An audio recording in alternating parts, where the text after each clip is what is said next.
This is a short video to show you how to get logged into ArcGIS using the DSBN credentials and to use a few of the little basics in ArcGIS. So the first thing you want to do is go to your school website, and more than likely somewhere on the side it's going to have the link to e-learning.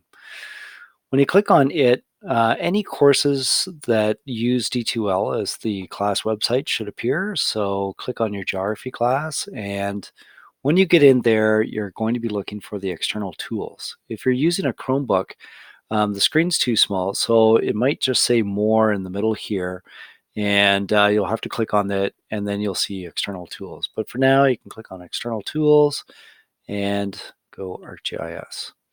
Now, the first time you log in, um, it should come up, I think, just like this. And so District School Board of Niagara, that's me. And then it may ask you for your computer username and login. Sometimes you'll get kicked out. And when you get kicked out, you're going to see a screen that looks like this. All right. And what you just have to type in DSB, then Niagara, all one word, and tell the computer to remember that and continue. That will get you back in. Notice it's the enterprise login, not the ArcGIS login. It's the enterprise login if that happens, if you get kicked out. So there's my enterprise login. I've already done this before, so it's remembered District School Board of Niagara, and boom, I'm into the home screen. So there's three key areas to this. There's creating a map, finding anything that you've already made is in your content, and then finally the app launcher, which has the story map function in it. Today we're starting off with just a basic map. So we're going to click on map, and when we get into here, what you're going to find is the base map is very simple. There are lots of different types of base maps, and you can choose them by clicking on base map and switching over to, for instance, satellite imagery, or turning over to a street map, and so on. So what we want to do today is find the address to your school. So in the case of Eden High School is 535 Lake Street, St. Catharines. And you can just click on it once it comes up.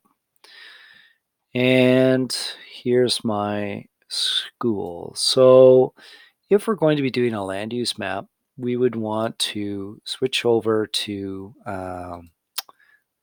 satellite imagery so we can actually recognize the building. So there's our school right there. Once we've done that, we want to start drawing. And now we can't draw on our map unless we've created a map notes layer. So you do that by clicking on Add Map Notes. We're going to call this Land Uses. And now all of my tools appear. So if I'm going to start off with the easy stuff, I usually do the roads first. I'm only going to do the major artery roads. Those are these big 4-lane roads as compared to all the side streets. I'm not going to draw any of them. So when I draw a road, I just simply single click and then double click at the end. And I'm going to call this transportation land use. And I can change this symbol from the light green to a bright red so it's easier to see, and make it a little thicker, maybe around 5. And now it's quite easy to see that line. I'm going to continue doing that until all of my roads have been drawn. Remember just to stay within your study area. You don't have to do the entire north end of St. Catharines or whatever your community is. Just stick with what you're required to study. So I'm going to pick on one of my recent colors. So that was the color I chose for the last one, and so on. If I'm going to shade in an area, I'll use my area tool. And since all of these are schools, it's institutional land use. And so I'm just going to trace around the outside border of the two schools and return to my starting point and double click. So give it the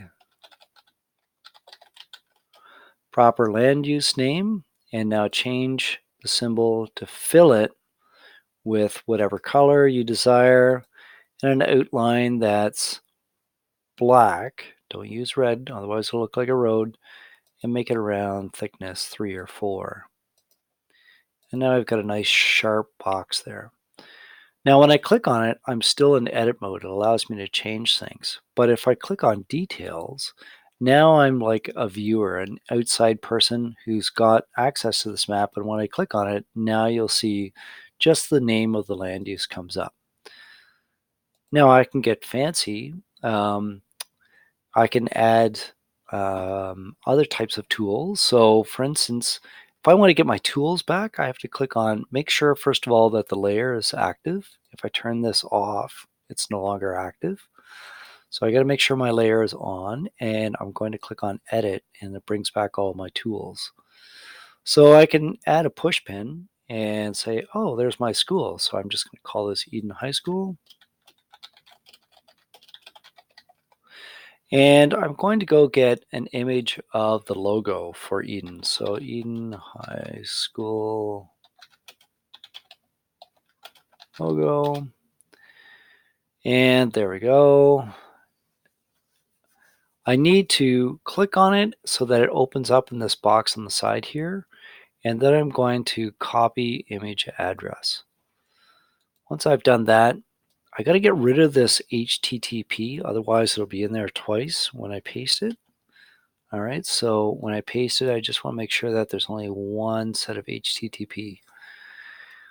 And if I really want to get fancy, I might go to YouTube and let's see here, Eden Lip Dub.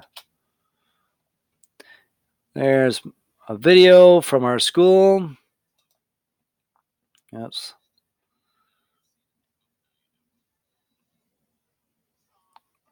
There we go, great video. So now we're going to copy this link and we're going to put that down at the bottom here. Once again, got to get rid of that HTTP. And right now I've got a boring sort of push pin symbol there, so I can change that over to something a little bit more exciting, such as a schoolhouse. There we go. So now if I go over to details mode and I click on the schoolhouse, you'll notice the name comes up, our logo, and when I click on the logo, it takes me to the YouTube video. Now, we got to remember to save our work at the end. Always go save, save. And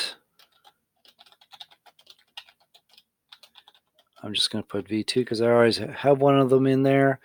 And you always have to put a tag in. For purposes of grade 9 geography, just put Canada for every single map and you'll be fine.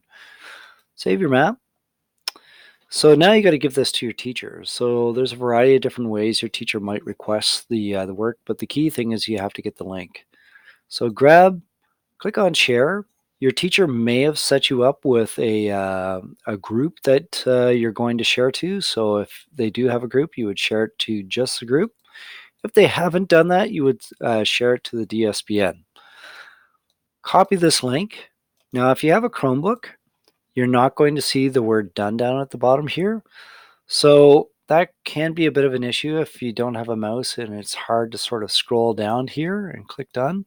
So what you can do is you can go up in the top corner of Chrome. Sometimes this is an orange error button, but otherwise it's 3 little dots, and you can change the magnification so that's a little smaller so that when you do click on share, now you can see the done button without having to scroll up and down. Once we've copied that link, don't forget to save it again. If you don't save it again, then those changes haven't been made. Go to your Dropbox and put it in a Dropbox, put it in your Google Classroom, or email it to your teacher, whatever is the way that they want you to share it.